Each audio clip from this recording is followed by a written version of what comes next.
She didn't mean to say it, but once the words left her mouth, there was no taking them back. You know what I would have to do to get on the plane? What would she have to do? And why did that sentence send shockwaves through the internet the moment it aired? I wasn't his girlfriend. I wasn't his friend. That's Whoopi Goldberg, defensive, rattled, and for the first time in her career, completely off script on her own show. Anybody could be on the list. Anybody. That's the word she chose. Because when your name appears over 24 times in the Jeffrey Epstein files, you need the world to believe it's meaningless. But here's what nobody is connecting, what the headlines missed, what the mainstream coverage conveniently skipped over. Because while the internet was laughing at a rejected jet request, something else was happening. Rumors about an alleged recruitment tape started spreading like wildfire, unverified, explosive, and pointing directly at Hollywood. This is the story they don't want you piecing together. Let's be clear about something from the start. What I'm about to walk you through involves claims that have not been independently verified. No major news outlet has confirmed the existence of this so-called tape. No law enforcement agency has publicly acknowledged it. But that hasn't stopped the conversation. In fact, it's done the opposite. Over the past several weeks, social media platforms have been flooded with speculation about an alleged recruitment tape connected to Jeffrey Epstein's network. The claims started on smaller forums, migrated to podcasts, exploded across commentary channels, and eventually landed on every major platform, with millions of views. The alleged recording, which again remains unverified, supposedly shows how Epstein's operation identified, approached, and funneled individuals through a pipeline connected to some of the most powerful circles in entertainment. And among the names being discussed in those online debates, a longtime television personality who just happens to be in the middle of her own Epstein-related firestorm, Whoopi Goldberg. Now, before you jump to conclusions, let me repeat. No confirmed evidence has publicly tied her to the specific allegations about this tape. We're dealing with internet speculation fueled by timing, coincidence, and a whole lot of unanswered questions. But here's what makes this particular rumor impossible to ignore. It didn't emerge in a vacuum. It emerged right as Whoopi was scrambling to explain why her name appeared in those files over 24 times. It emerged right as she said something on live television that even her own producers couldn't spin. And it emerged right as the Epstein case cracked open a door that leads straight to the most protected corners of Hollywood. Let's rewind to January, because context matters here, and this story has layers. The Department of Justice released approximately 3.5 million documents associated with Jeffrey Epstein. 3.5 million. We're talking emails, flight logs, contact lists, private correspondence, files that had been sealed, buried, and kept from public view for years. And within hours of that release, something unexpected happened. A name started trending. A name that nobody on daytime television was ready for. My name is in the files. Yes, I'm getting dragged. People actually believe that I was with him. It's like, honey, come. That's Whoopi addressing the situation, and already you can hear the frustration in her voice, the disbelief that she's even having to explain herself. But here's what she didn't fully break down for her audience. Her name doesn't appear once in those files. It doesn't appear twice. According to reports analyzing the documents, Whoopi Goldberg's name appears approximately 24 times across the Epstein files. That's not a passing mention. That's not a journalist citing her name in some unrelated article. That's a pattern of correspondence that stretches across multiple entries. And the most damaging piece? Please, please, I'm begging you. Whoopi Goldberg needs your jet to go to Monaco. That's the language from an email sent by Whoopi's agent directly to Jeffrey Epstein's camp. The word begging is actually in the email. Her representative literally wrote the word begging in a formal request to one of the most notorious predators in modern history. The request? A round-trip flight from New York to Nice, France for a charity event, the White Feather Foundation Ball connected to Julian Lennon. By conservative estimates, a private jet trip like that runs $50,000 minimum, and Epstein controlled access to those jets like a gatekeeper controls a kingdom. His response? No thanks. You misspelled thanks.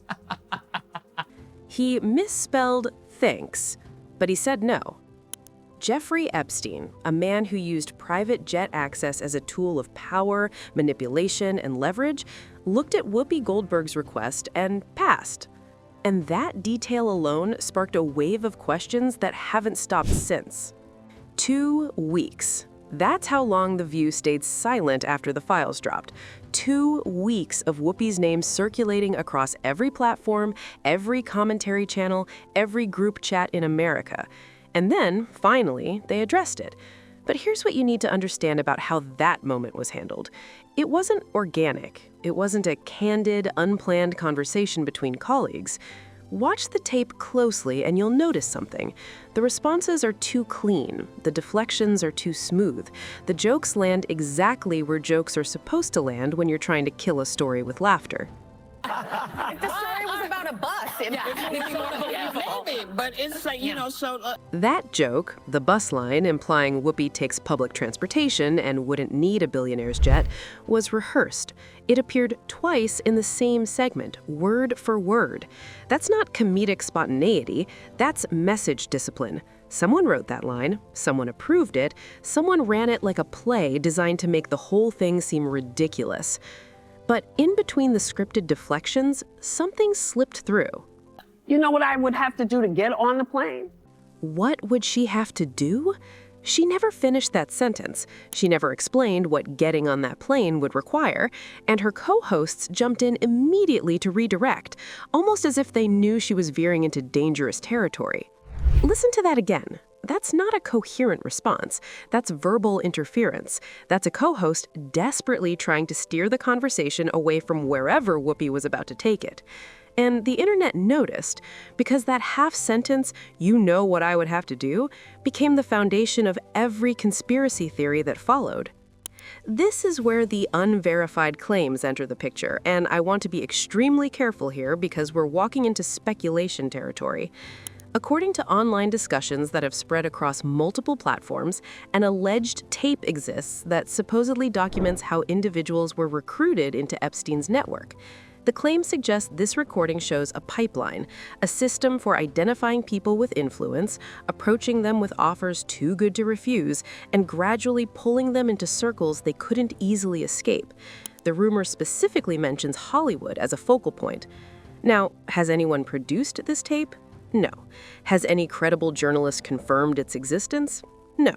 Has any law enforcement agency acknowledged investigating it? Not publicly. But here's why the rumor has gained so much traction and why Whoopi Goldberg's name keeps appearing in these conversations. It's because of what she said on live television, that unfinished sentence, that moment of panic, that glimpse behind the curtain of someone who seemed to understand, at least partially, what proximity to Epstein's world actually implied. And then there's the other thing she said.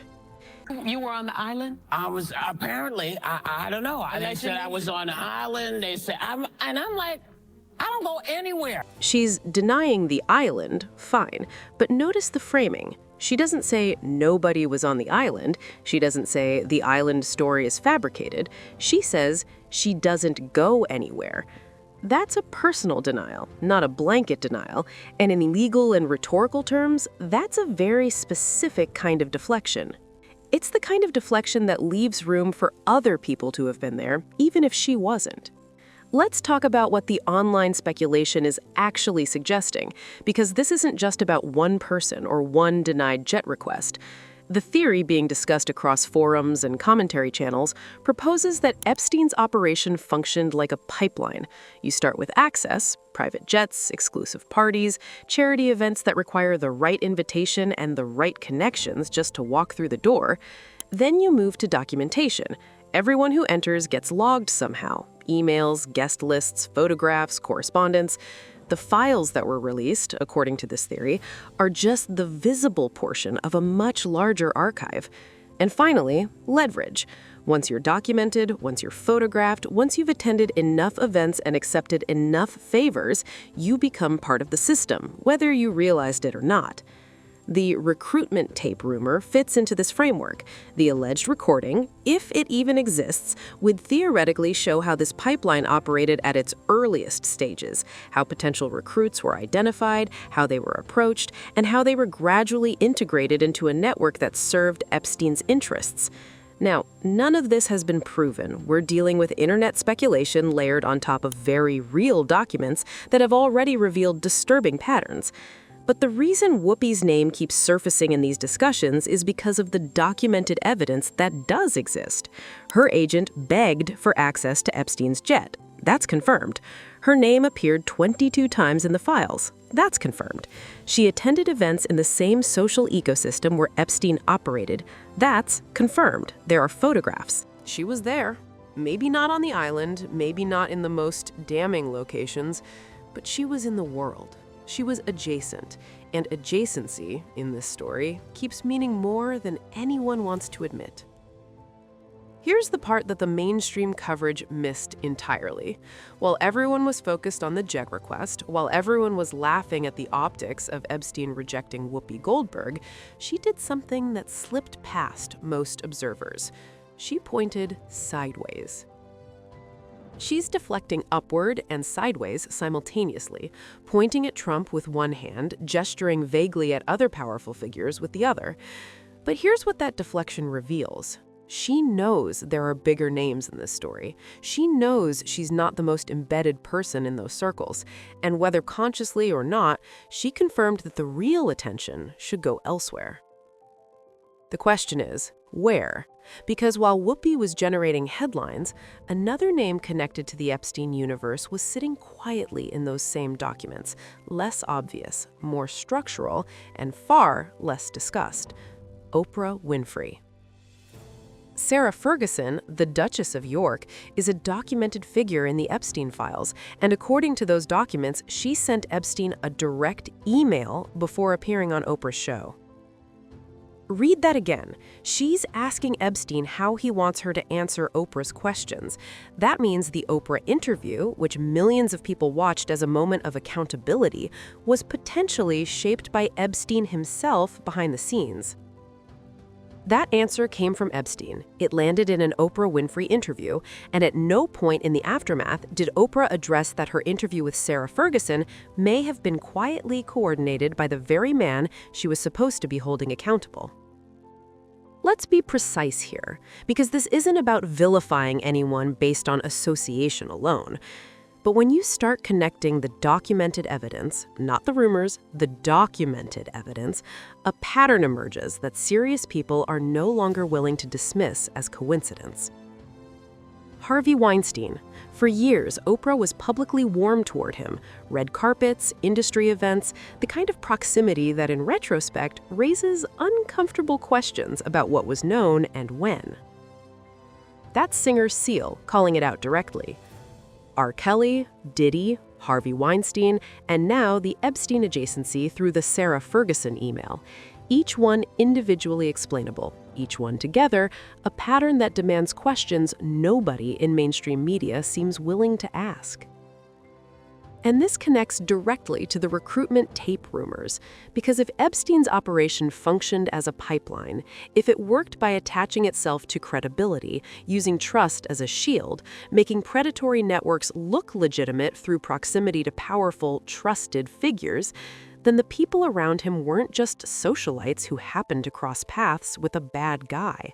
They were potentially part of a system designed to keep certain information moving, certain people protected, and certain truths permanently out of reach. Epstein was going to name names. That's what cooperation means in a federal case of that magnitude. You don't offer cooperation to avoid discussing minor details. You offer cooperation when you have information about other people, significant people, people whose exposure would matter enough to reduce your own sentence. And then the cameras malfunctioned, the guards fell asleep, and Jeffrey Epstein was found dead in a maximum security facility. That's the question, isn't it? The files have been released, names have been named, Whoopi Goldberg went on television with her lawyer's notes and her rehearsed jokes and tried to make it all go away. But the alleged recruitment tape keeps circulating in online discussions, the speculation keeps growing, the questions keep multiplying. And here's what experts are warning. Many of the claims circulating online are based on speculation rather than confirmed facts. Until credible evidence emerges, the so-called tape remains unverified, another piece of internet mystery tied to a case that refuses to fade. But that's exactly what makes the story so persistent. Every time we're told the Epstein case is closed, something new surfaces. Every time we're assured that the important names have been exposed, more documents reveal connections that were supposed to stay hidden. Whoopi says backlash is her life. She says she doesn't mind standing up for what she believes in. But when those files dropped, she didn't stand up. She sat in silence for 2 weeks, and when she finally spoke, she pointed at everyone except the people sitting in the same rooms she attended. The alleged recruitment tape rumors, verified or not, have sparked a conversation that goes beyond any single celebrity. They've forced people to ask questions about how power really operates, how access is traded, and how the most protected people in entertainment have managed to stay protected for so long. Whoopi Goldberg's name is in those files. That's not speculation. That's documented. Her agent begged Jeffrey Epstein to access his jet. That's not a rumor. That's in the emails. She went on national television and almost finished a sentence that could have changed everything. You know what I would have to do to get on the plane? What would she have to do? We may never get the answer to that question from her directly, but the conversation she accidentally started isn't going anywhere. The alleged recruitment tape remains unverified. No credible source has confirmed its existence, and yet the discussion it sparked reveals something important. The public no longer trusts the official narrative. Too many names have been protected for too long, too many questions have gone unanswered, too many coincidences have stacked up into patterns that can't be explained away with scripted jokes and rehearsed deflections. If Epstein was an asset, a controlled node in a larger network, then the Hollywood pipeline rumors aren't just internet conspiracy theories, they're attempts to understand a system that was designed to never be fully understood. Whoopi panicked because she understood, at least partially, what proximity to that system implies, and in her panic, she gestured towards something bigger than herself, something she attended but didn't architect, something that people far more powerful than her helped make look normal. The monster, she suggested, is still hiding. And the hiding place, if you follow the documents, follow the emails, follow the coordinated interviews and the reputation laundering, looks a lot like the most trusted spaces in American media. That's not a conclusion, that's a question. And it's one that nobody in Hollywood seems to be willing to answer. But we're asking it anyway.